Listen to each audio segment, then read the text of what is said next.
Hello, hello. What's up, Wing Chun? How's it going? Hey, Benjamin. Glad you could join. What's up, Lush? Glad you're here. What's up, Casey? How you doing? Alrighty. Let's make it quick today. Alright.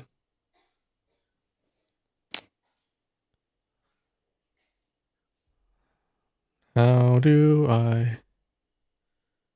Oh, shit. Hold on.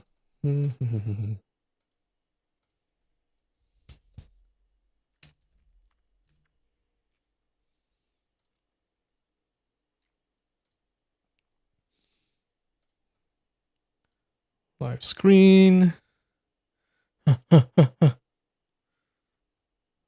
Window. Wordle. What's up, Neko-chan? Why is the screen like this? The...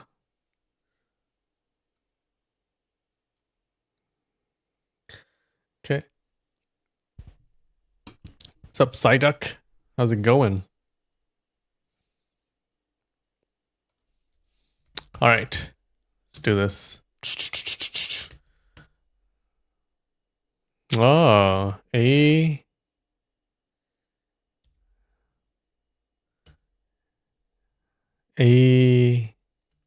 Ado, Alo, Aco,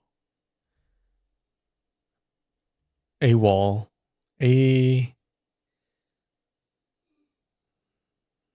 alone, along.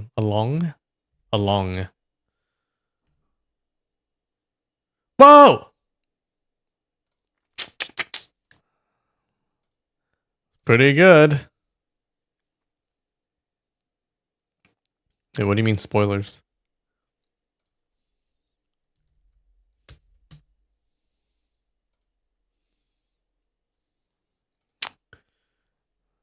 How fast was that? All right, let's do that. Let's do this that fast too. Oh, the story was on screen.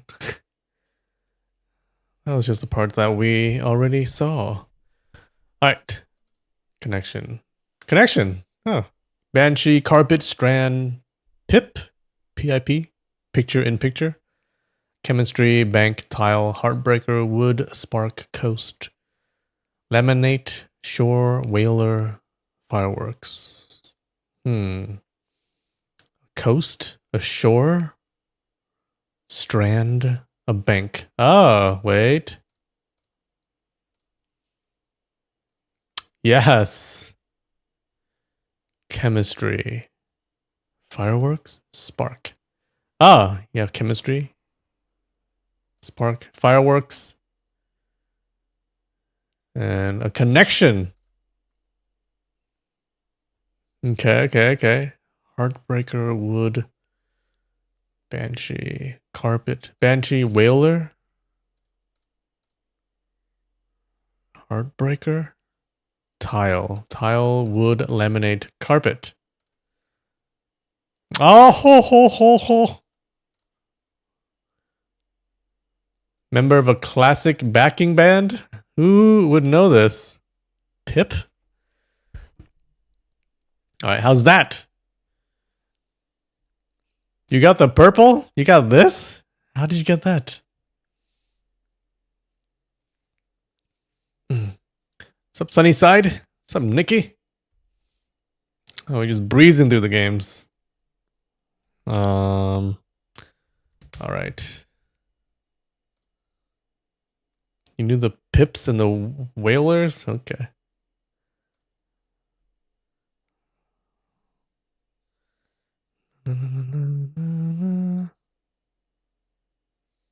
Wait, why is the screen so weird? Uh, Give me 1 second.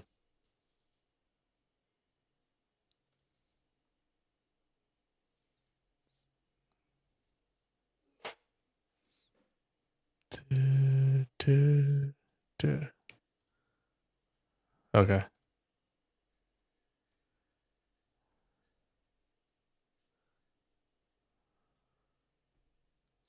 Stop.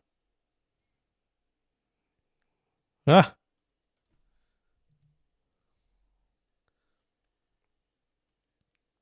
Fewer ads? No. You're seeing all the ads.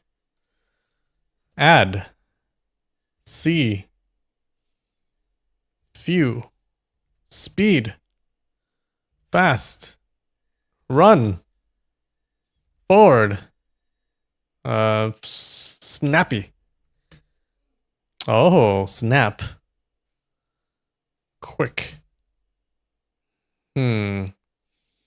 Caffeine. Haste. Quick. Quickly. Move. Run. Jog. Race. Car. Drive.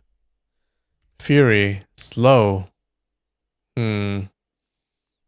Quicker.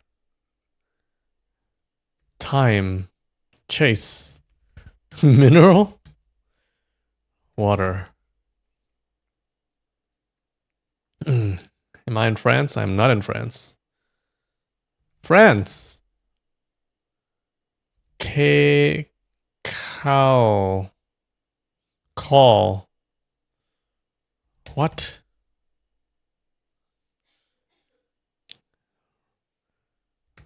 Syrup.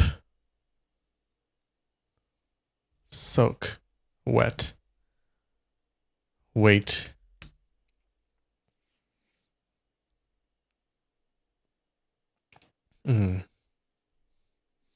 Ocean. I am in Canada. Ah, you guessed right. So good.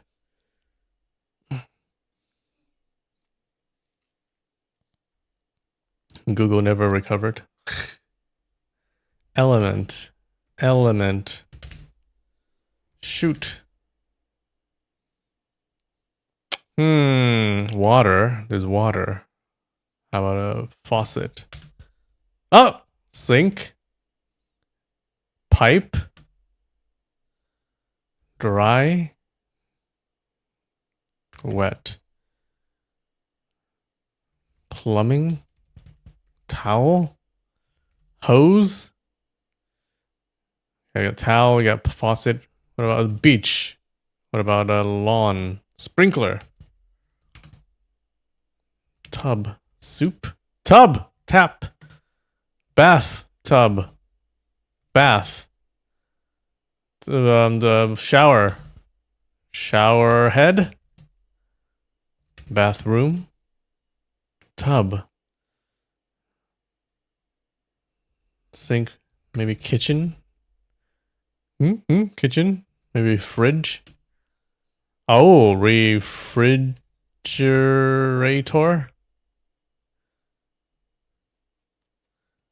Oven. How about a stove? Freezer. Basin. Bucket.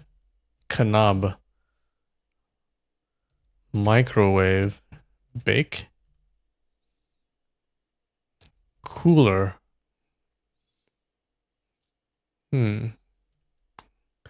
Fan. Fridge. How about a dishwasher? Dish.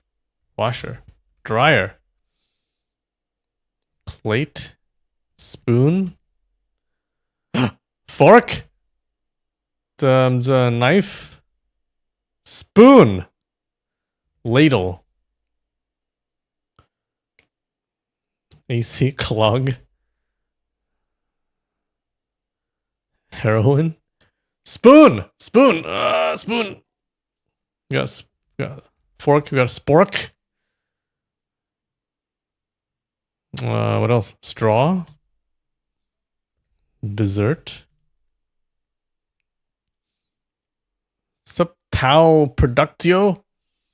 Spoon. All right, spoon. How about a glass? How about a cup?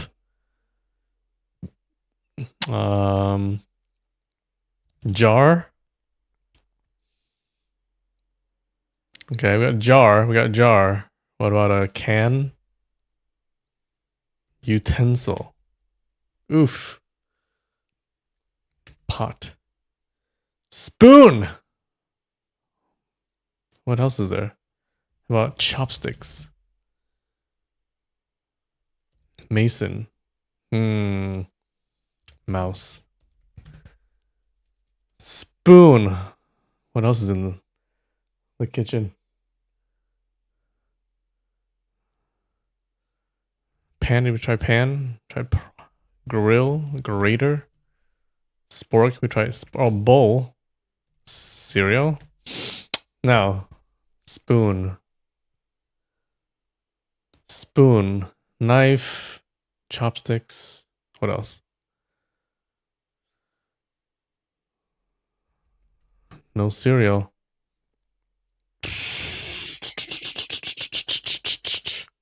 Tray. Oh! Good job. Tray. Trays, spoon, dishpan, ramekin. Okay. All right, that was pretty quick. Oh, that was pretty quick today, aren't we?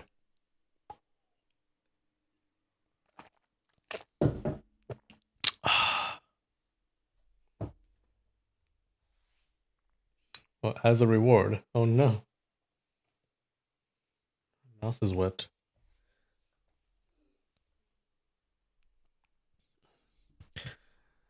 Currently in video 20 of The Smiling Proud Wanderer. Oh, great book. Yeah. I'm glad you're watching it.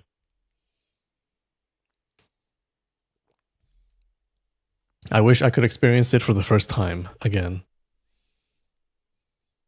Define ramekin? What the hell is a ramekin?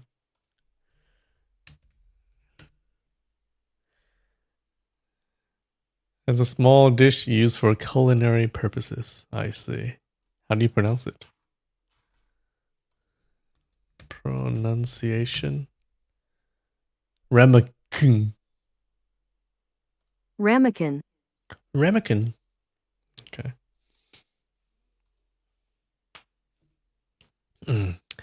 That wasn't defining. I just defined it. Did you say? Do I remember in what video does he learn the Yi Jin Jing? Is that what is that? You've been building a kitchen in Minecraft. The Bone Changing Sutra. Oh.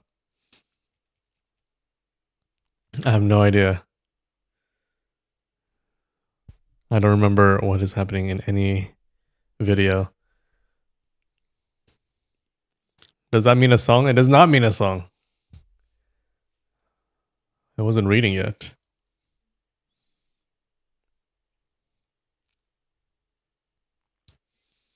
He goes to Shaolin and they teach him the Yi Jin Jing to heal himself. Yeah, I remember.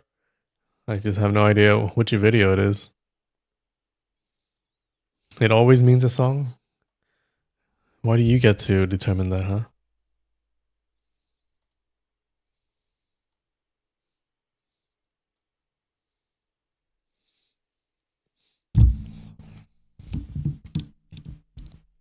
All right. Are you ready? Oh my god, we're at chapter 39 already. Okay. Two more episodes, not including this one, and we're done with this book.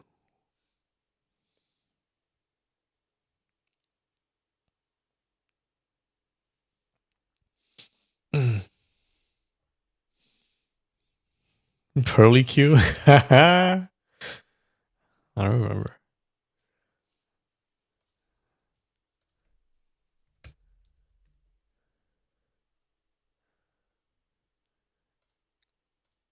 Hey, Psyduck, did you know that what Pearly Q was before we looked it up? Did you? I don't think you did. I don't think anyone knew. Am I planning to also read Heaven Sword and Dragon Saber? Yes. That's after this one, right? Sorry, no. That's after the next one. So after this one, we're going to read Return of the Condor Heroes.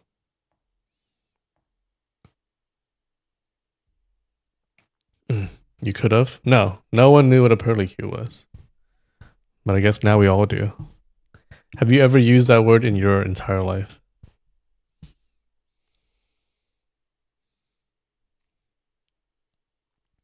All right, all right. What happened last week? So after escaping from the Mongols, Gojin gets all depressed, right? And he starts asking himself tough questions like, why should he learn martial arts? It just causes more suffering. And he kind of just swears off violence. And even when the locals mistake him for a Mongol and they start beating him up, he refuses to fight back. And he's getting beat up. And Chu Chu Chi comes in, he rescues him. And Guo Jing tells Chu Chu Chi that he wants to forget all of his martial arts, okay? And Chu Chu Chi, like, doesn't really want that to happen. So he kind of tells him he wants him to go to the Huashan sword meet, right? So he says that Zhou Botong's going to be there, and Zhou Botong was able to forget his own martial arts, if you remember. So why don't you go find why don't we go find Zhou Botong? So Guo Jing agrees, and then they start heading towards Huashan. On the way, they're ambushed by the Wen Yan Honglia's minions. Remember, Wen Yan Honglia is dead now, so I don't know what his minions are doing at the moment. So they're walking around. So we're ambushed by the minions. Guo Jing refuses to fight, and he leaves Chu Chu Chi there to fight them himself.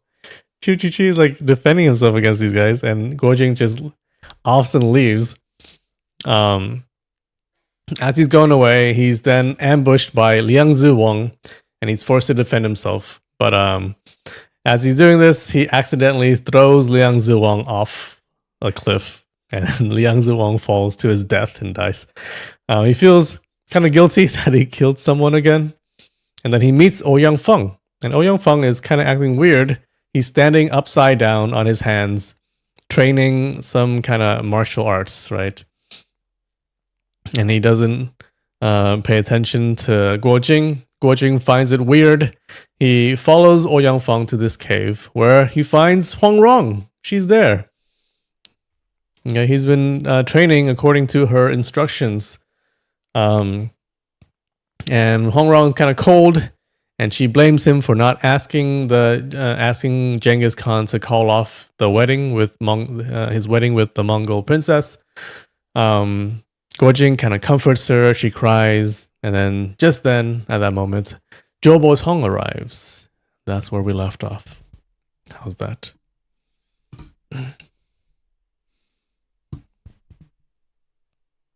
Okay. Well, we do have snacks today. All right.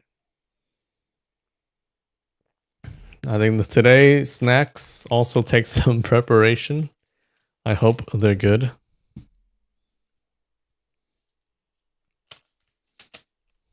Dun dun dun dun. Oh, I'm a camera.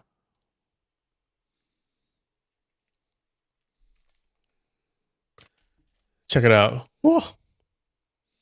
What's this?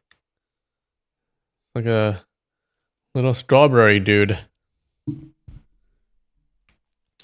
So apparently, what you're supposed to do is pour some water in here. Okay. I'm going to try to do it without causing a mess. So he wants me to pour some water.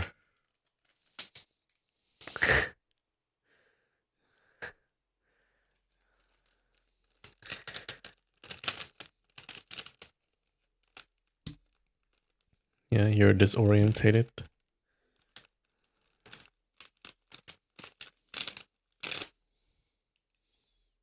What's in here? Smells like strawberry.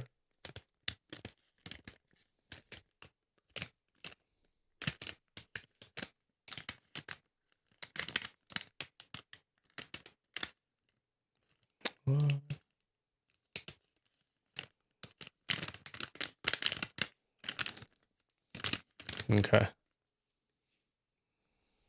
It's gonna take longer to make the snack than it did to play the games. Yeah, we played it pretty quick. Okay, there's a bunch of, as you would expect, a lot of powder in here. I'm gonna. Okay. All right, hold on.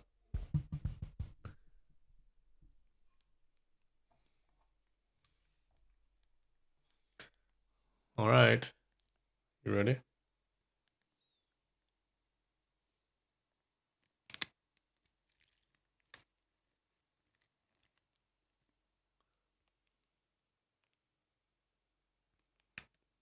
It's bubbling. It's bubbling. Ah.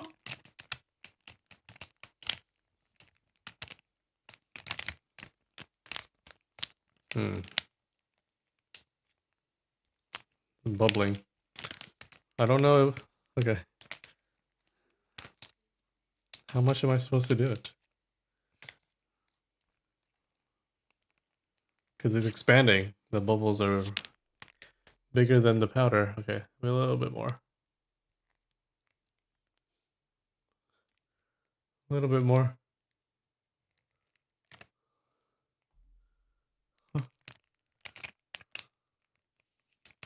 Okay. It's like the one we had before. It's like, looks like a lot of spit. I'm squeezing it. Getting it all mixed in there.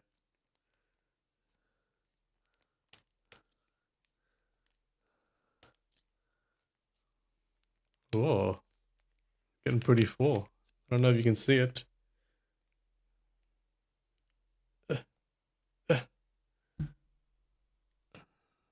There you go. Yeah. Yum.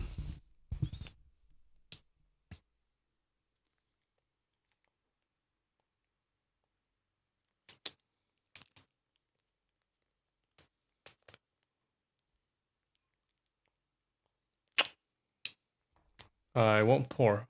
Okay. I'm gonna stir it, okay?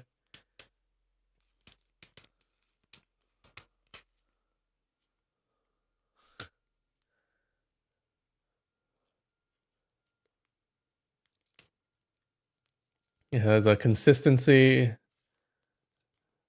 almost like spit.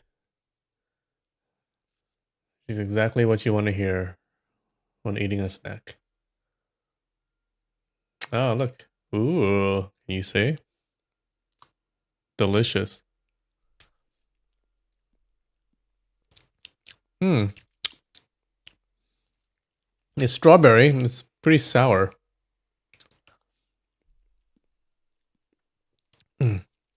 Sour strawberry.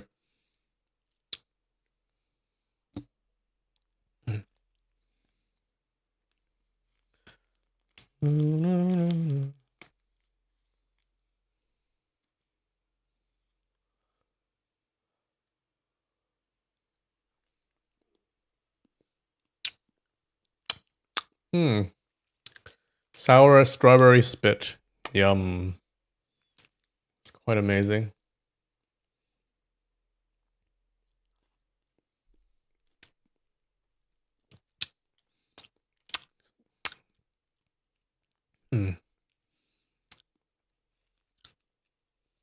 Don't judge it from my facial expression.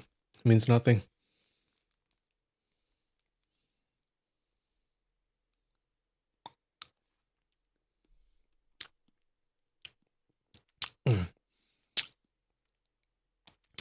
It's like eating spit.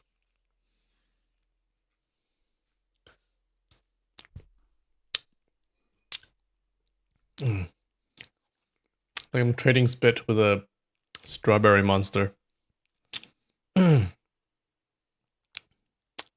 Alright, see you sunny side.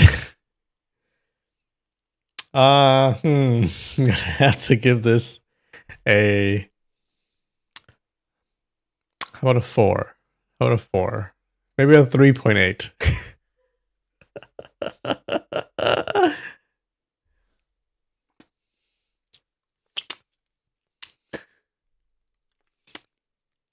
Hold on, let me get a plate.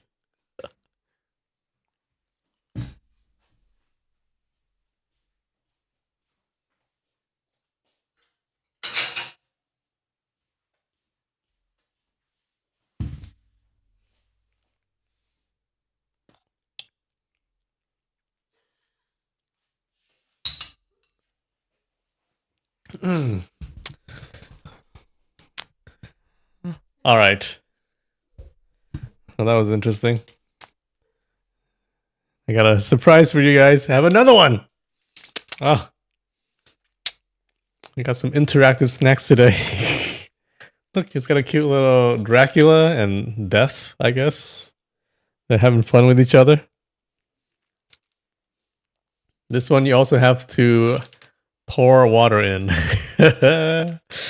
Okay, I hope it's not spit-like anymore. I don't think so. It's kind of red.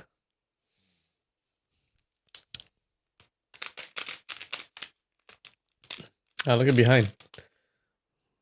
It's a cute little Dracula and Death. All right. So this one, you gotta pour it in a glass.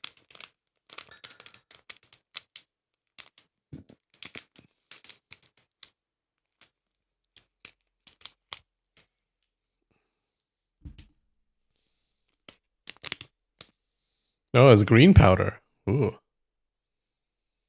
Smells like, I don't know, apple? Green apple?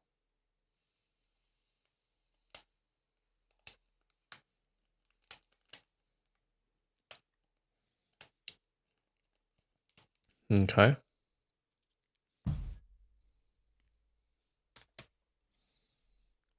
Yeah, got some green apple. How does this turn red? I don't get it. If this turns red, I'm gonna be really impressed. Because it's bright green right now. Alright. Let's do it.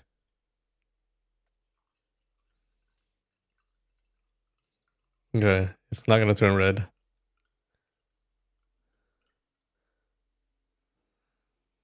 How much water am I supposed? Oh, it's bubbling!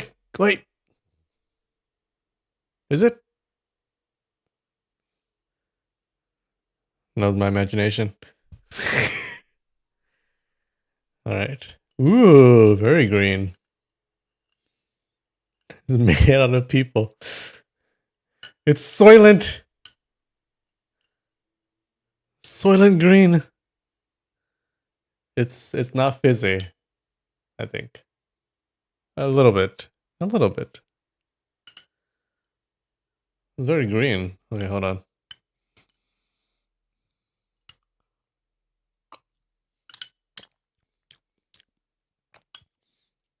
I think I put too much water. Oh no, I diluted it.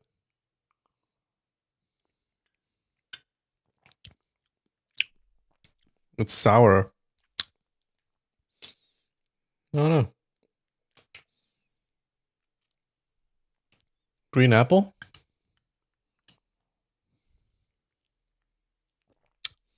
Potions class?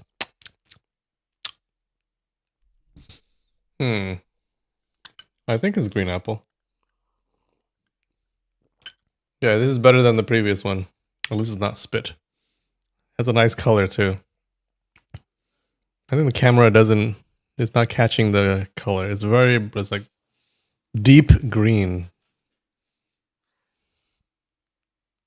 It's amazing.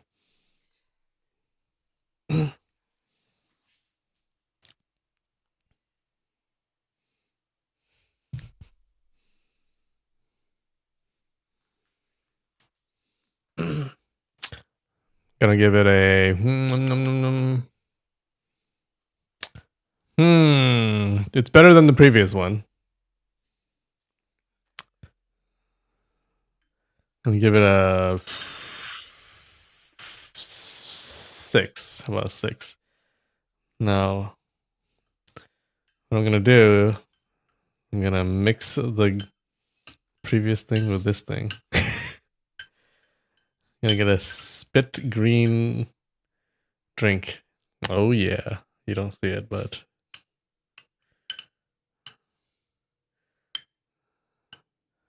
oh, I mixed the pink thing with this, and the pink thing is all gone. Oh my god, it absorbed all the pink, made it into a new drink.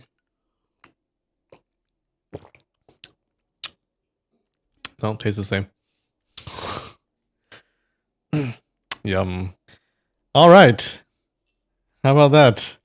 Some interactive snacks. Kind of a fail, but gotta try it.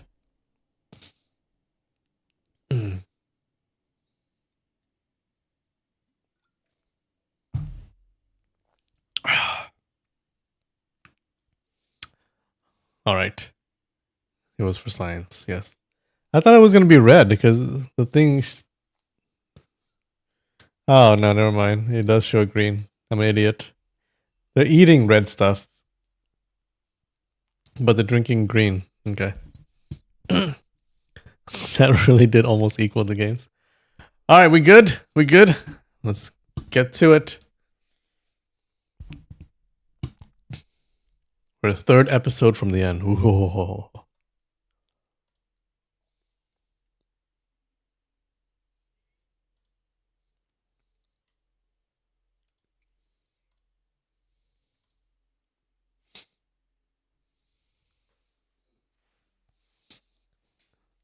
The pre-penultimate episode.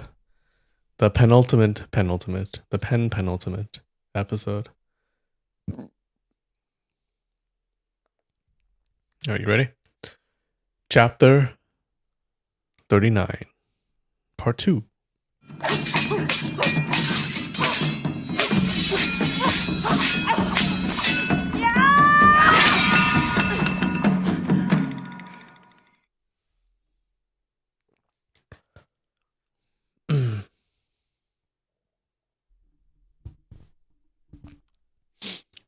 So the old imp appears. Guojing kept his gaze fixed on Hongrong. Whoever had arrived, he paid no mind. Hongrong was in no mood to be friendly and snapped, "Old imp, I told you to go kill Chu Qianren. Where's his head?" Zhou Botong grinned sheepishly, unable to explain. Afraid she'd scold him, he quickly tried to find a way to cheer her up. "Miss Huang, who made you so upset? Old imp will take care of them for you." Hongrong pointed straight at Guojing. "Who else?" Zhou Botong, eager to win her favor, said nothing more.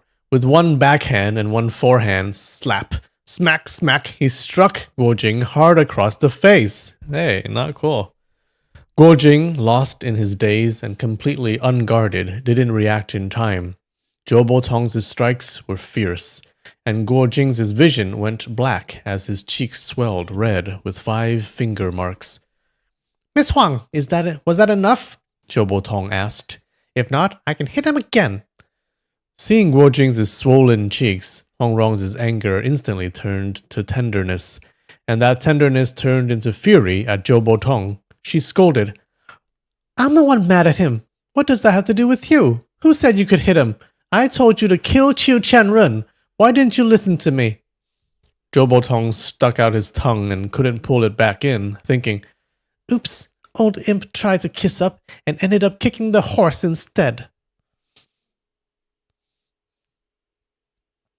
This is the most confusing start to a chapter yet. Yeah. Just as he stood there awkwardly, clashing blades and faint shouting echoed from behind the cliff. Zhou Botong thought, "If I don't slip away now, when will I?" He immediately shouted, "That's probably that old Chu Qianren coming now. I'll go kill him." No sooner had the words left his mouth than he dashed off behind the cliff in a blur. Good job, Zhou Botong.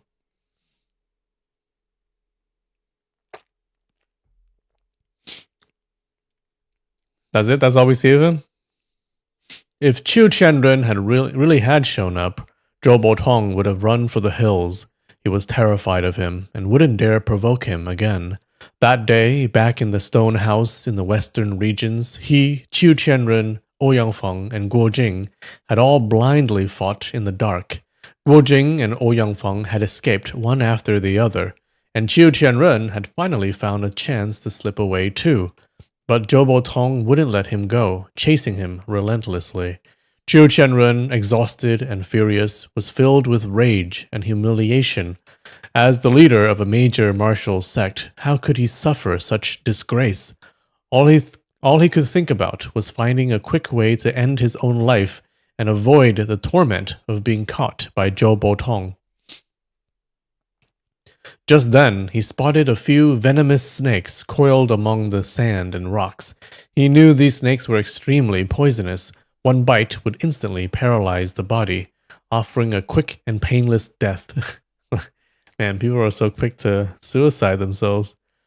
So he grabbed one, pinched its neck just behind the fangs, and shouted, "Jobo Tong, you old bastard! Take this!" He was about to press the snake's mouth to his own wrist. Why would you say take this and then kill yourself? But Jobo Tong was deathly afraid of snakes. At the sight, he let out a scream and turned to flee. Qiu Qianrun was stunned, and after a moment realized Jobo Tong's weakness. The situation flipped instantly. Qiu grabbed a second snake and came charging after him, yelling and shouting. Jobo Tong was so scared he nearly lost his soul, bolting away in a wild panic. Qiu Qianrun, known as the Iron Palm floating on water, had better lightness skills than Jobo Tong, and could have caught him easily if not for a lingering fear of the madman. So he held back and kept his distance. They ran and chased until night fell, and only then did Jobo Tong manage to escape. For Qiu, the whole pursuit was more a show than a real chase, and he secretly found it quite funny. But he didn't dare push too far. The next day, Jobo Tong managed to seize a fine horse and galloped eastward at full speed, terrified Qiu might come after him again.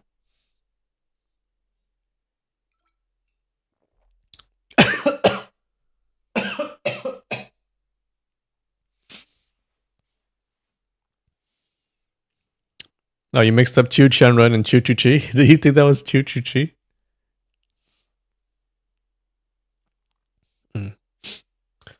Now, as Huang Rong watched Jobo Tong slip away, she gazed at Guojing for a long moment, sighed, and lowered her head in silence.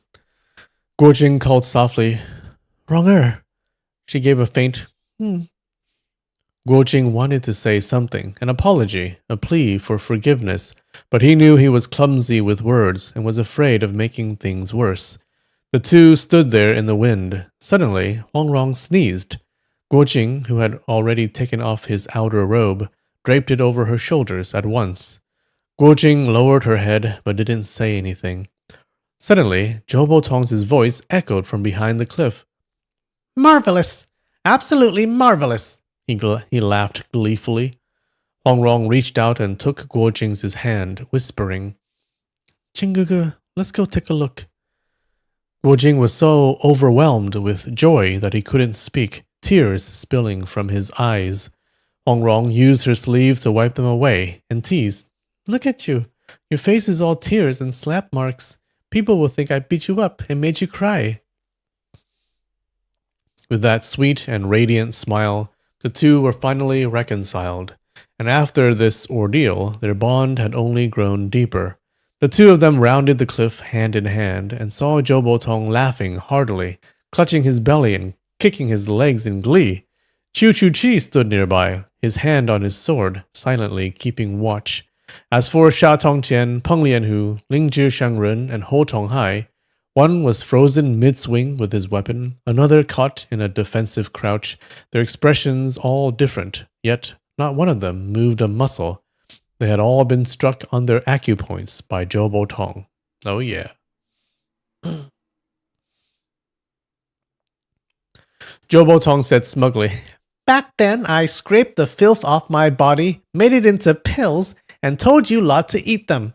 You dirty crooks were clever enough to see they weren't poisonous and dared ignore your Grandpa Joe's orders. Well, how do you like things now?" Though he had immobilized all four, Jobo Tong didn't quite know what to do with them next. Spotting Guojing and Huang Rong approaching, he grinned and said, "Miss Huang, I'll give these four scoundrels to you." Huang Rong replied, "What would I want them for? You don't want to kill them, don't want to let them go, and now you've caught these rotten thieves, but don't know how to use them. If you call me good sister 3 times, I'll teach you a trick." Jobo Tong beamed and immediately called out, "Good sister," 3 times, bowing deeply with each one. Huang Rong giggled, then pointed to Peng Lianhu and said, "Search him." Zhou Botong did as told and found a ring with a poisoned needle on Peng Lianhu, along with 2 bottles of antidote. Hong Rong said, "He once stabbed your martial nephew Ma Yu with that needle. Go on, give him a few jabs with it yourself." Uh-oh.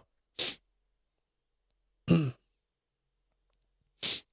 Lianhu and the others heard everything clearly and were scared out of their wits. But with their pressure points sealed, they couldn't move. All they could do was feel the searing pain as Zhou Botong pricked each one of them several times. Hong Rong said, "Now that you've got the antidote, you can make them do whatever you want. Let's see if they dare disobey." Zhou Botong was overjoyed. He tilted his head in thought, scraped off more grime from his body, mixed in the antidote, rolled it into small pellets, and handed them to Qiu Chu-chi. "Take these 4 stinkers to the Chongyang Palace on Mount Chongnan and imprison them there for 20 years. If they behave along the way, give them one of my miraculous pills. If not, let the poison run its course. Serve them right. No need to show mercy." Qiu Chu-chi bowed and agreed. Hong Rong laughed. "Old urchin, that was a well-reasoned plan. Haven't seen you in a year, and look at you, so much progress." Zhou Botong was beaming with pride. He released the pressure points of Peng Lianhu and the others and said, "Go to the Chongyang Palace and stay there peacefully for 20 years. If you truly repent, you might still turn out to be decent human beings. But if you don't learn your lesson, every priest in the Chen Chen sect is a seasoned expert at killing without blinking and skinning people without flinching. They'll grind you up into meatballs and share you among themselves. Let's see what kind of monsters you can still be then." Peng Lianhu and the others didn't dare protest, nodding and agreeing in terrified unison. Qiu Chu-chi suppressed a laugh, saluted Zhou Botong, and escorted the 4 down the mountain with sword in hand. Dr. Zhou Botong's body grime pills? Those are terrible pills. Hong Rong laughed.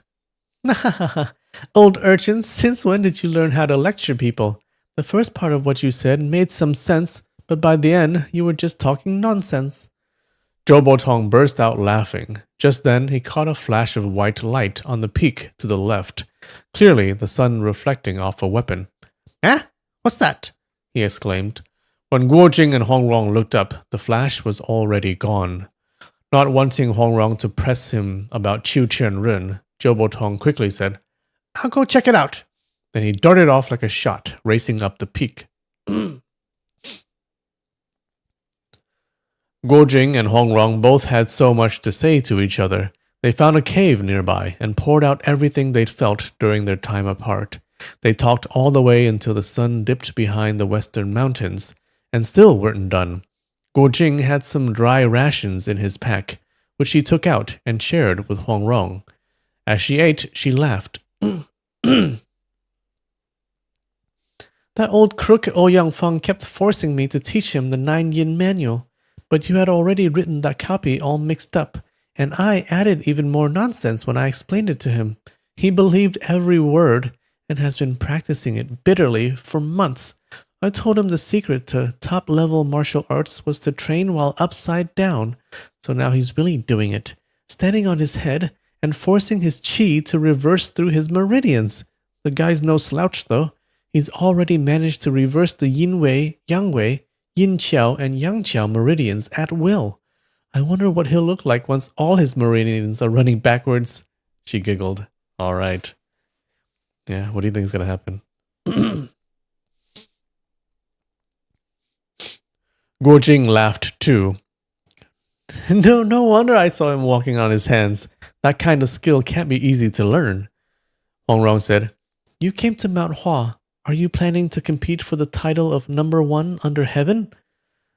Guo Jing said, "Wronger, are you teasing me again?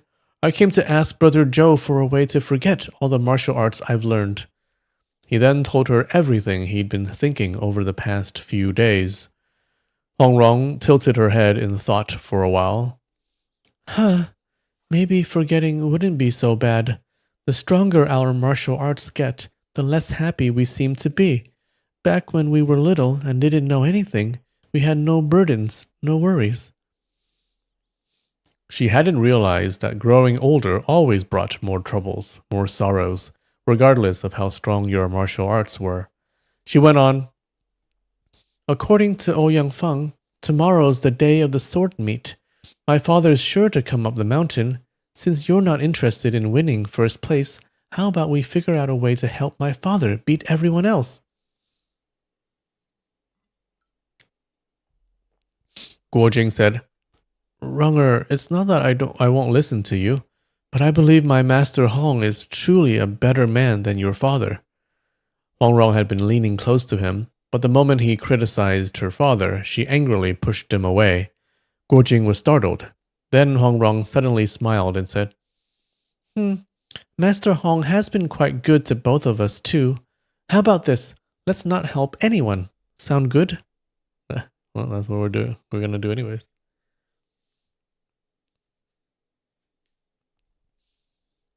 Mo martial arts, mo problems. What's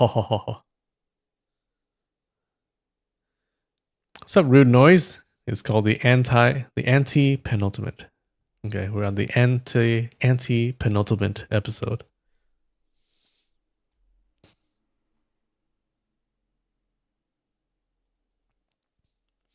Guo Jing said, Your father and Master Hong are both upright, honorable men. If they knew we were secretly trying to help one of them, they probably wouldn't like it. Hong Rong said, Oh, so if I try to pull some tricks, that makes me a wicked schemer? She pulled a stern face. Guo Jing said, I messed up again. This fool only knows how to say the wrong thing and make you angry. His face was filled with panic. Hong Rong giggled. I wonder how many times I'll get mad at you in the future. Guo Jing looked puzzled and scratched his head, staring at her blankly. Hong Rong said, If you really never leave me again, we'll have so many days together ahead. I can't even imagine how much silly nonsense will come out of your mouth. Overjoyed, Guo Jing grasped her hands and said again and again, How could I ever leave you? How could I? Hong Rong said, Now that the princess doesn't want you, you've got no choice but to settle for this poor little girl, huh? Guo Jing was stirred by her words, and his thoughts turned to his mother's tragic death in the desert. He fell silent, a shadow falling across his face. By now, a crescent moon had risen, its silvery light bathing them both like water. Hong Rong noticed the change in his expression and realized she'd said the wrong thing. She quickly changed the subject. Jingege, let's not talk about the past anymore. I'm just happy to be with you. Can I ask you for a kiss on the cheek? Guo Jing blushed and didn't dare do it. Hong Rong gave a bashful smile and, feeling a little embarrassed, switched topics again. Not even a kiss on the cheek? Who do you think will win tomorrow's sword meet? Who do you think will win tomorrow's sword meet? Guo Jing said, That's really hard to say. I wonder if Master Yi Dong will come. Hong Rong said, He's renounced the world and doesn't compete with others.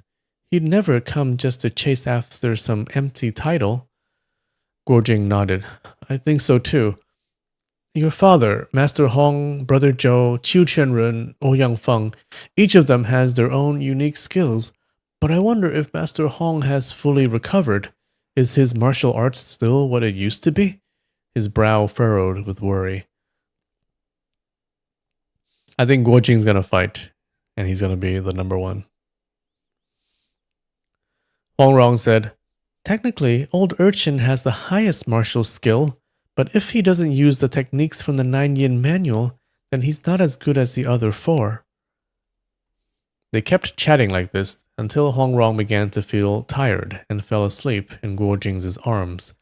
Guo Jing himself was growing drowsy too, when suddenly he heard the sound of footsteps. 2 shadows dashed out from behind the cliff, one in front, one in pursuit. Their robes fluttered in the wind. Their speed was incredibly fast. Judging by their movement and posture, the one in front was the old urchin Zhou Botong, and the one chasing behind him was Qiu Qianrun. Guo Jing didn't know about how Qiu Qianrun had used poisonous snakes to gain the upper hand, and was utterly surprised. He thought, back in the western regions, Brother Zhou had Qiu Qianrun fleeing for his life. How come now it's the other way around? He gently nudged Hongrong and whispered in her ear, "Look!" Hongrong lifted her head.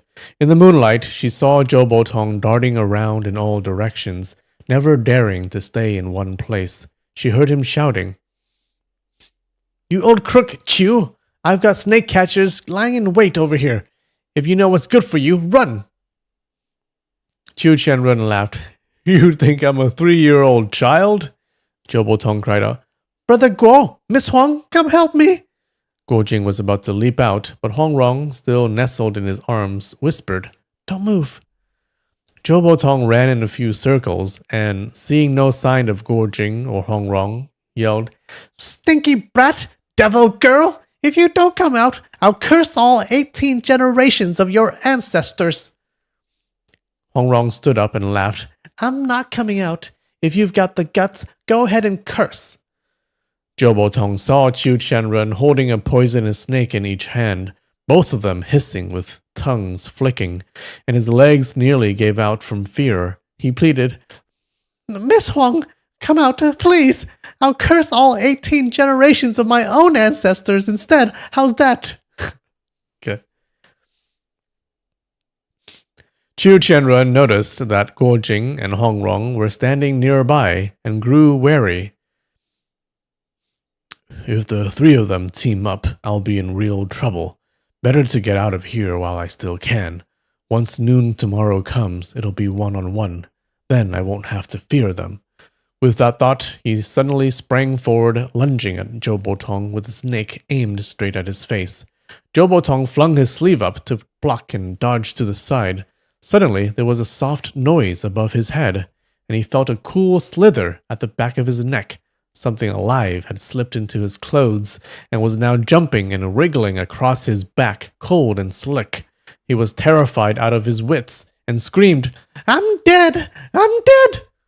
He didn't even dare reach into his clothing to pull it out. All he could do was run and leap like mad. Then he felt a sharp pain on his back, as if the thing had bitten him.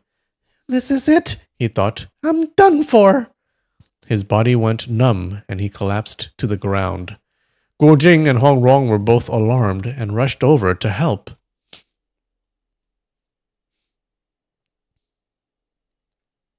Qiu Qianrun was shocked to see Zhou Botong in such sudden disarray. He was just about to find a way down the mountain when a dark figure stepped out of the trees and said coldly, "Old thief Qiu, you won't escape today." Wait. Is this who I think it is? The person stood with their back to the moonlight, so Qiu Qianrun couldn't make out their face. He stiffened and barked, "Who are you?" Zhou Botong, dazed and curled up on the ground, thought he was on his way to the underworld.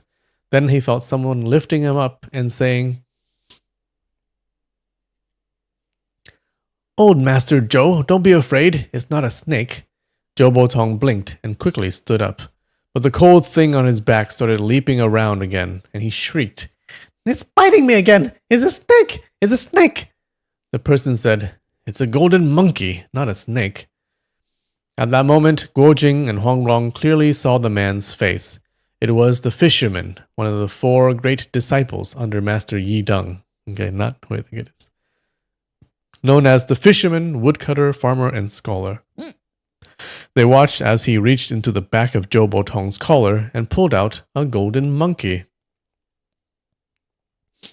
It turned out that he had caught a pair of golden monkeys near a mountain stream on Mount Hua and had been carrying them in his robe.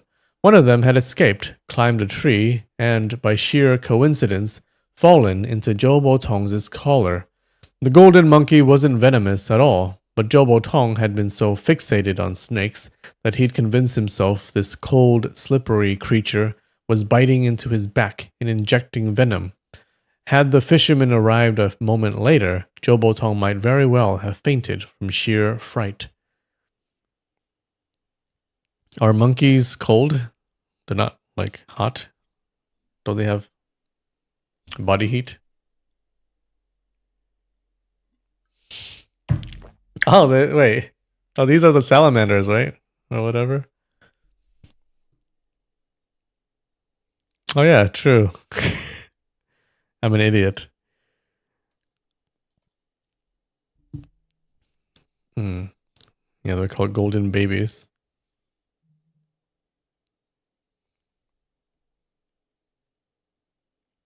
Now it makes sense.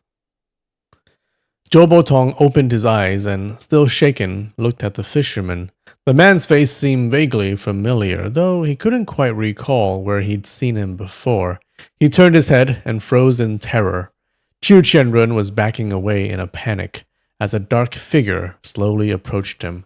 Zhou Botong squinted, then gasped in horror when he recognized the figure. It was Yinggu. Oh, okay, yeah, that's what I thought. That's who I thought it was.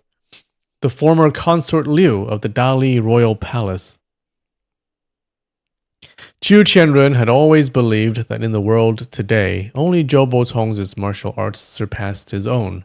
Now that he had used venomous snakes to scare Zhou Botong away, he felt confident that he would stand alone as the strongest at tomorrow's duel.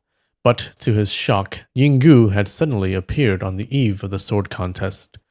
He remembered the madness she had displayed at Qinglong Beach, and now thought, if this madwoman catches me with all these masters around, I won't live to see morning.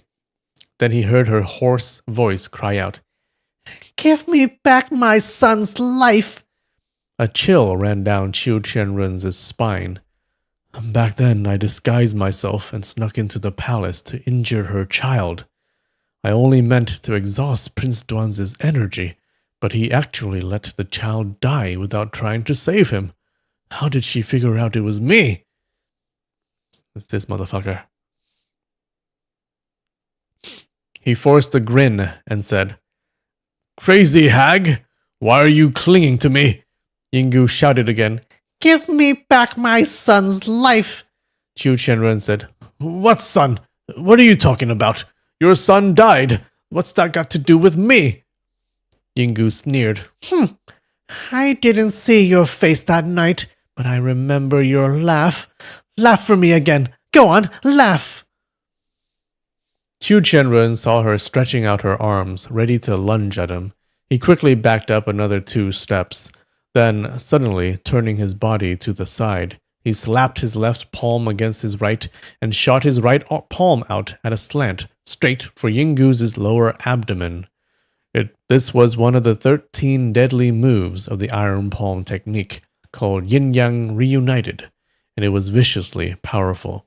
Yinggu knew how dangerous it was, and was about to use her mudfish technique to dissolve the strike, but the blow came so fast that before she could even move her feet, his palm was already less than half a foot from her body. Yinggu felt a sharp pain in her heart. Realizing revenge was hopeless, she resolved to take the blow and throw herself at Chu Qianrun, dragging him off the cliff so they would perish together.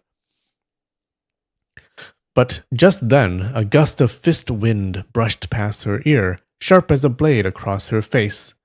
Is he saving her? Chu Qianrun's palm hadn't yet struck her. He quickly withdrew it to block the sudden blow coming from the side. He roared, "Old urchin, you again!" It was Zhou Botong.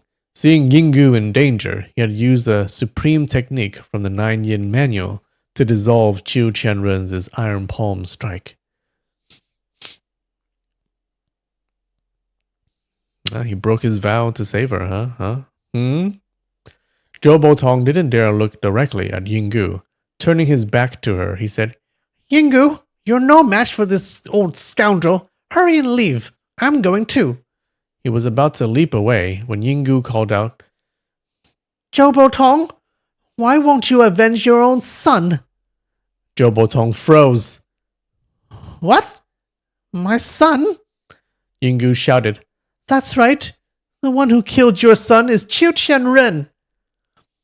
Zhou Botong was still unaware that during their brief time together, Yinggu had borne him a child. His mind went blank, unable to process her words. He turned around and saw several figures standing beside Yinggu. Along with Guo Jing and Huang Rong stood Master Yi Deng and his 4 disciples, all behind him.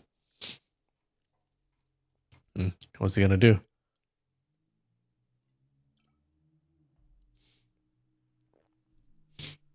At this point, Qiu Qianren stood less than 3 feet from the cliff's edge. Surrounded by formidable enemies, he faced the gravest danger of his life. With a loud clap of his palms, he straightened his back and declared, "I came to Mount Hua to compete for the title of number 1 in martial arts. And now you all want to gang up and take out a strong rival before the match. What a despicable trick! Aren't you ashamed?" Zhou Botong thought, "The scoundrel actually makes a bit of sense," and said, "Fine, then after tomorrow's duel, I'll take your dog life." But Yinggu cried out sharply, "You vile murderer! I can't wait until tomorrow." Huang Rong added, "Old urchin, honor and chivalry are for honorable people. Against the treacherous villain, we play by different rules. Right now it's clear, many against 1. What can he do about it?" Qiu Qianren's face went pale. Seeing that his fate was all but sealed, he suddenly shouted in desperation, "What right do you have to kill me?" The scholar among Yi Deng's disciples said, "You've committed countless atrocities. Everyone has the right to see you executed." Qiu Qianren threw his head back and laughed. "Ha ha ha ha ha! If it's about martial arts, I admit I'm outnumbered and can't win. But if we're talking about right and wrong, good and evil, I, Qiu Qianren, stand here alone. If any one of you has never taken a life or committed an evil deed, come forward and strike me down. I'll offer my neck without flinching. But if your brow so much as twitches, you're no true hero." Master Yi Deng sighed deeply and was the first to step back. He sat down cross-legged, head bowed in silence. Everyone else was momentarily struck by Qiu Qianren's words and began reflecting on the wrongs they had committed in their lives. Why? Just kill him. The 4 disciples of Yi Deng, once ministers in the Dali kingdom, had all taken lives.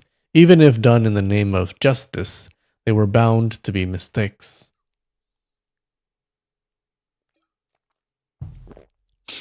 Zhou Botong and Yinggu exchanged a glance, both recalling their bitter pasts and feeling shame. Guo Jing, having taken many lives during his western campaigns, was already filled with guilt and remorse. I don't think Yinggu would feel shame, no? I think she would just want to avenge her child. Yeah, I don't see her feeling shame in this moment. Huang Rong thought of the recent years in which she had worried her father, an unfilial daughter, and as for all the times she had tricked or deceived people, she could hardly even begin to count them. Qiu Qianren's words had left everyone speechless. Seizing the opportunity, he strode straight toward Guo Jing. Seeing Guo Jing sidestep to avoid him, Qiu Qianren pushed off with his foot, ready to spring forward, when suddenly, from behind a boulder, a bamboo staff shot out and came crashing down right in front of him.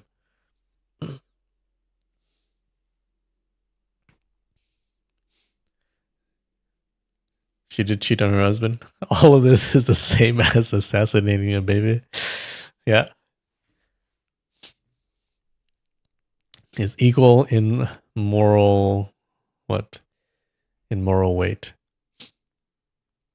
The attack was startlingly swift. Qiu Qianren raised his left palm to deflect it, intending to twist and seize the end of the staff.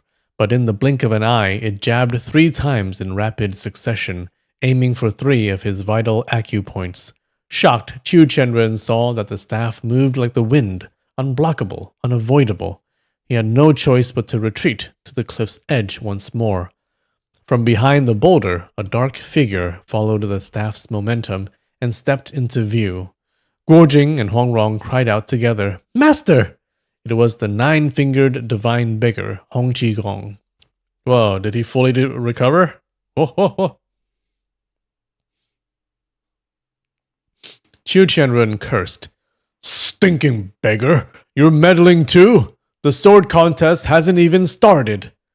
Hong Qigong said, "I'm here to slay evil. Who said anything about a contest?" Chu Qianrun sneered. "Ha! The great hero and chivalrous knight. I'm the villain, and you've never done a wicked thing in your life?" Hong Qigong replied, "That's right. This old beggar has killed 231 people in my life, every one of them a villain. If they weren't corrupt officials or tyrants, they were traitors, criminals, or heartless scoundrels. I may be greedy for food and drink, but I've never once killed an innocent man. Chu Chen-ren, you'll be number 232. Wow, he's so sure. These righteous words struck with such force that Chu Chen-run momentarily lost his breath. Hong Qigong continued. "Chu Chen-run, your predecessor, Chief Shangguan Jiangnan of the Iron Palm sect, was a true hero, a loyal servant of the nation to the end. He was a steel-boned, iron-willed man. When you succeeded your master and became chief, he lay sick in bed and entrusted you with the sect's legacy. He earnestly urged you to serve your country and your people. And yet, what did you do?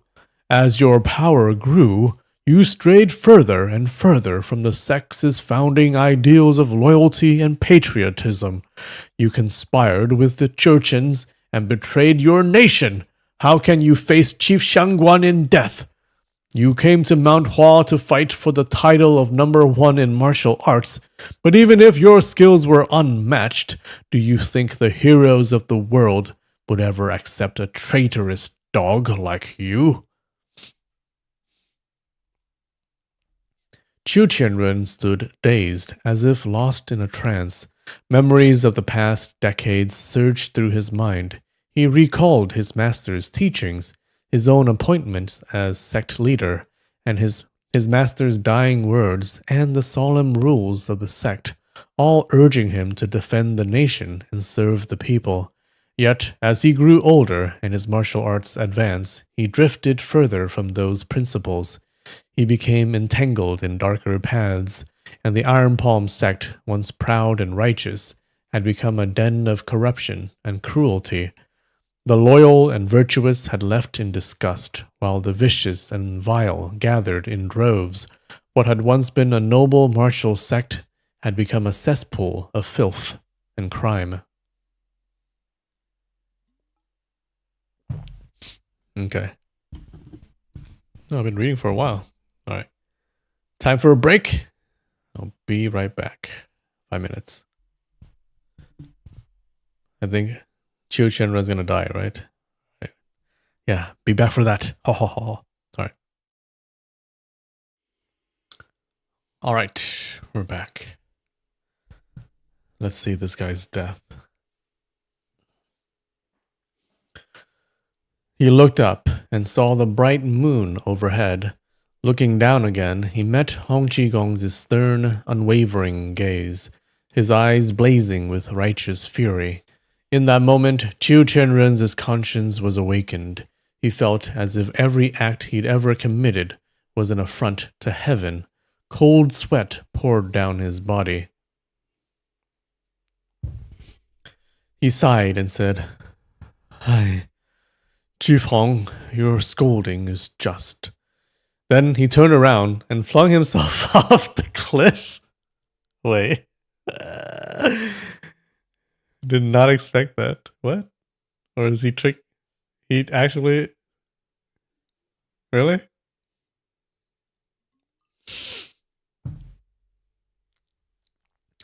Man, that was a powerful speech.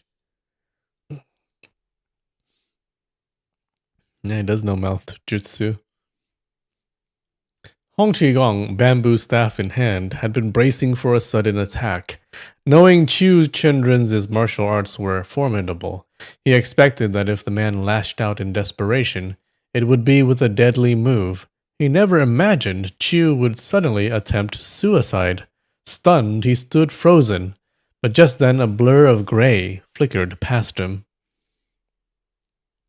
This never happened when Naruto did it. Master Yi Deng had already moved to the edge of the cliff. Though he had been sitting cross-legged, he remained seated in that position as his body glided forward. Jeez. His left arm stretched out and caught Chu Chenren by both feet, forcibly pulling him back from the brink. What if he tried that and he just got pulled down himself? Yi Deng said calmly, "Excellent, excellent. The sea of bitterness has no bounds. Turn back and you'll find the shore. Now that you've sincerely repented and are ready to begin anew, it is not too late." Chu Qianren collapsed to his knees and wept bitterly, bowing before Master Yi Deng. His heart was full of 1,000 words, but not a single one made it to his lips. Seeing Chu's back exposed before her, Yinggu recognized a perfect chance for revenge. She drew a dagger from her robe and lunged to stab him between the shoulder blades. Zhou Botong called out, "Wait!" and swiftly intercepted her wrist. Yinggu flared up. "What do you think you're doing?" Zhou Botong had been on edge ever since she appeared, and now that she snapped at him face to face, he shrieked, "Ay!" and turned to flee down the mountain. Okay. Yinggu shouted, "Where do you think you're going?" and gave chase. "I've got a stomachache," Zhou Botong yelled. "I need to go number 2. Yinggu was momentarily taken aback, but kept chasing him. Zhou Botong cried out again, "Ay, too late. It's all over my pants. It stinks. Don't come near me." Yinggu had spent 20 years searching for him. She thought, "If I lose him again, I may never find him." Whether he really needed to relieve himself or not, she didn't care. She just kept running after him. Hearing her footsteps draw closer, Zhou Botong was terrified. He had shouted about needing to poop in hopes of scaring her away so he could slip off unnoticed. But in his panic, he let out a loud scream. And this time, it actually happened. What? Both poop and pee came rushing out. Okay. It's getting a little weird, guys. What's going on?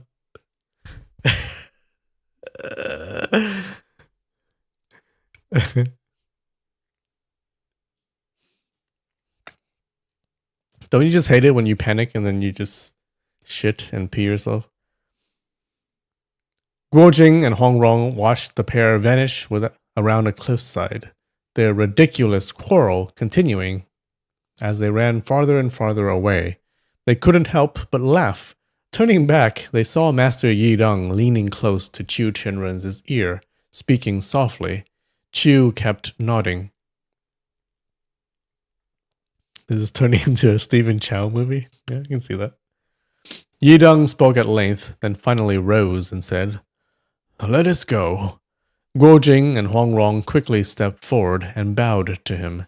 They exchanged respectful nods with the fisherman, woodcutter, farmer, and scholar. Master Yi Deng gently laid a hand atop each of their heads. His face was warm with a benevolent smile.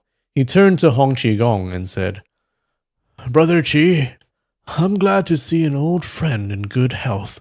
Your heroic spirit is stronger than ever, and you've taken on 2 fine disciples. How joyous, how worthy of celebration." Hong Qigong bowed deeply. "I hope the master has been well." Yi Deng replied with a smile, "Mountains are high and rivers long. May we meet again." He pressed his palms together in a farewell gesture and turned to leave. Hong Qigong called out, "But what about tomorrow's sword contest, master? Why are you leaving already? Master Yidong turned around and smiled. This humble monk is but a recluse beyond the secular world. How dare I contend with the heroes of the age?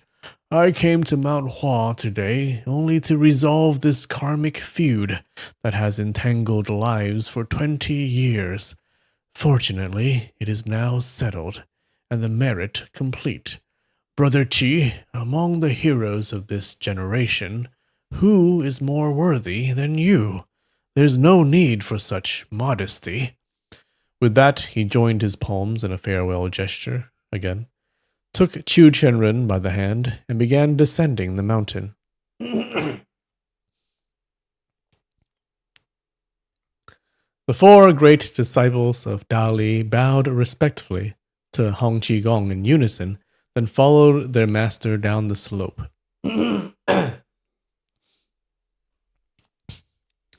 As the scholar passed by Hong Rong, he saw her cheeks flushed and joy radiating from her brow. He smiled and recited, In the marsh grows the flourishing cherry, its branches sway in beauty.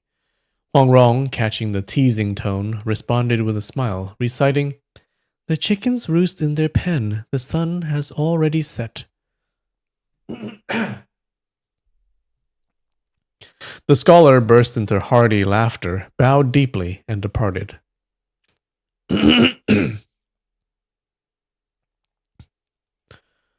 Guojing was completely baffled.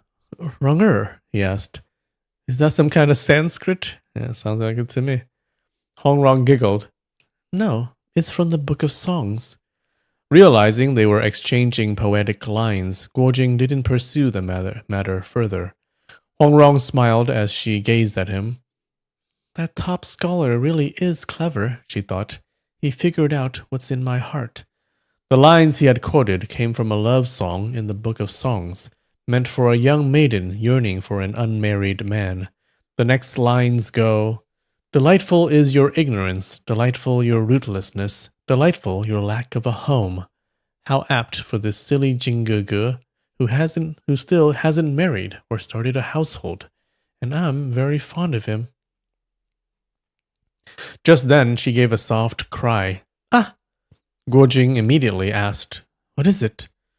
The lines I recited, the next part says, The sheep and cattle come down, the sheep and cattle go into their pens. It means the day is ending, and it's time for the livestock to return to their enclosures. It's actually a playful jab calling the top scholar a farm animal. But then that accidentally includes Master Yi Deng too. Oh wait, this is her still talking. Guojing didn't bother with her teasing and wordplay. His mind was still on the powerful speech Hong Qigong had delivered to rebuke Chu Chenren. The many doubts and torments that had weighed on him these past days were suddenly swept away by those few thunderous words. Master said he has killed 231 people in his life, but each and every one was a villain. As long as I never take the life of a good person, I can stand tall and be at peace. Just look at how majestic and righteous he was when he denounced Chu Chenren. That man's martial arts may not be inferior to Master's, but in the end, evil cannot triumph over good, and it was his own guilt and shame that broke his spirit. If I use my skills to uphold justice and help others, why should I discard or forget them? This truth was, in fact, simple and clear. Chu Chuchi had said something similar to him before, but Guojing hadn't fully trusted him. Later, on campaign with Genghis Khan, he witnessed the horror of massacres, the brutality of war, and the suffering of the people. His mother was then slain by the sword. All this left him filled with hatred for violence, which had led him to question the worth of martial arts.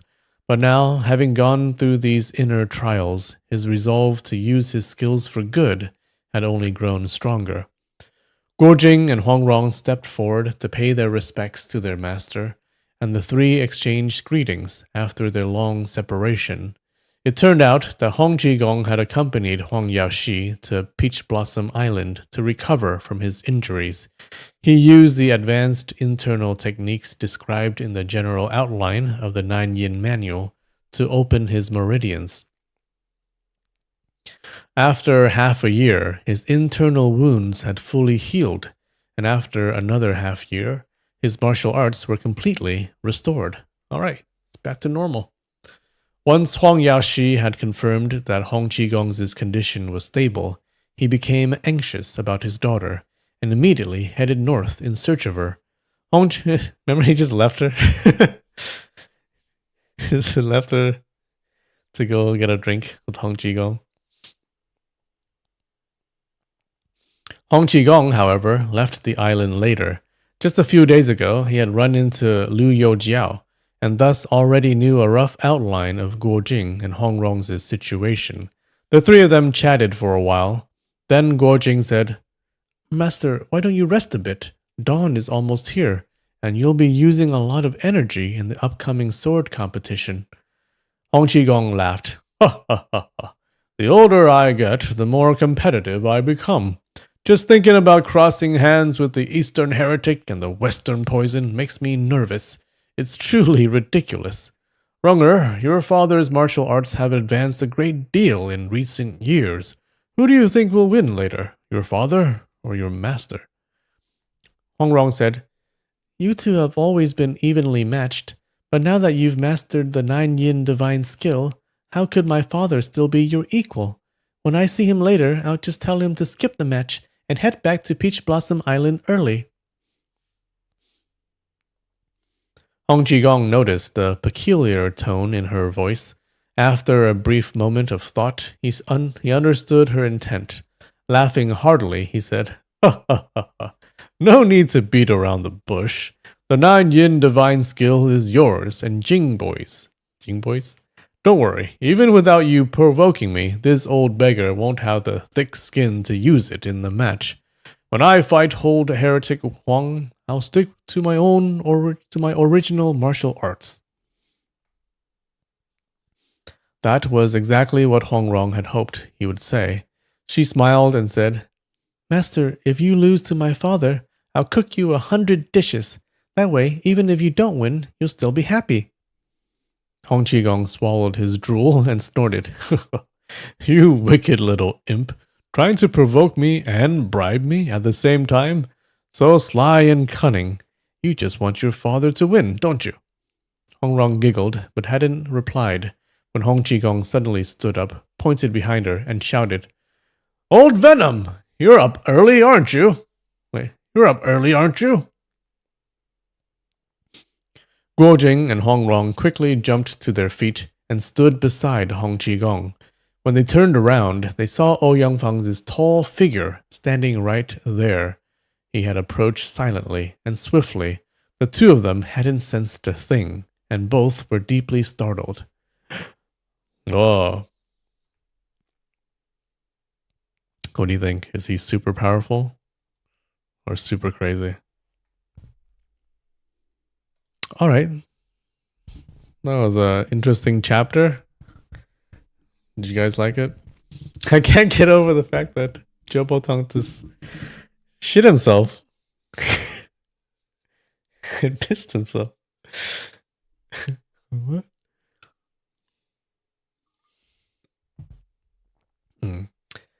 Yeah, shit and piss just kind of flows out of that guy, doesn't it?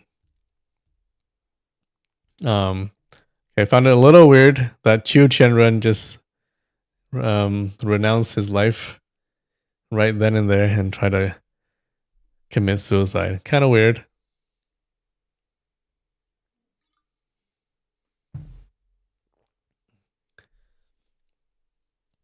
Maybe him doing everything in reverse actually worked.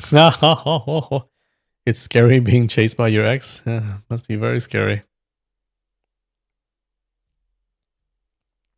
Have I seen the videos of the prequel? Oh, wait, I think we saw it. I think we played it on stream. Seems kind of weird. Not sure I like it. There seems to be a lot of fighting though, so it looks exciting. Oh no, Oh Young Feng is super powerful now? You think so? Yeah, it's either one or the other, right? Either he's super powerful now because he studied the fake martial arts, or he's gonna go crazy. It's a whole series? Oh, gotcha. Yeah. I haven't seen it. The only like series I've seen are like the older series. I haven't seen any of the newer ones. The older like 1980s, 1990s series.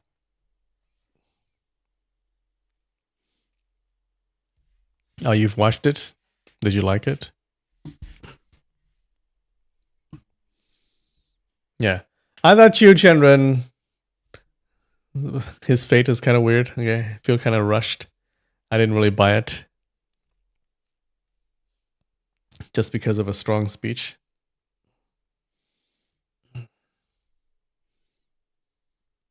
All right, we have one more chapter. And we finish with the book. Didn't seem that long, no? Seemed kind of quick. Pass by. That's the link to it? Oh no, you can't put links. Hold on, let me check. I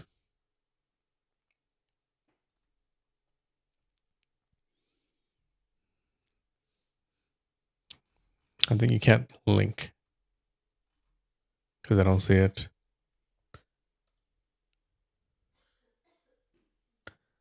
It's okay. I think we saw the trailer for it. No worries. All right. All right, guys. Well, thanks for joining. Join us next time for the penultimate episode, okay? And then after that, the ultimate episode. Okay. Well, should be exciting. All right, guys. Thanks for joining. I love you. I will see you next time. All right. Bye.